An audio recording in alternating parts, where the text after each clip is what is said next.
ચેહર ના મળ્યો હોત મારું શું થોત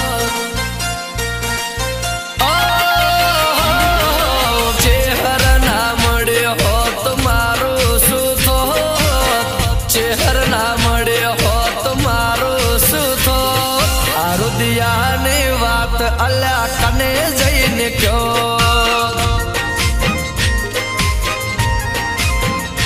એ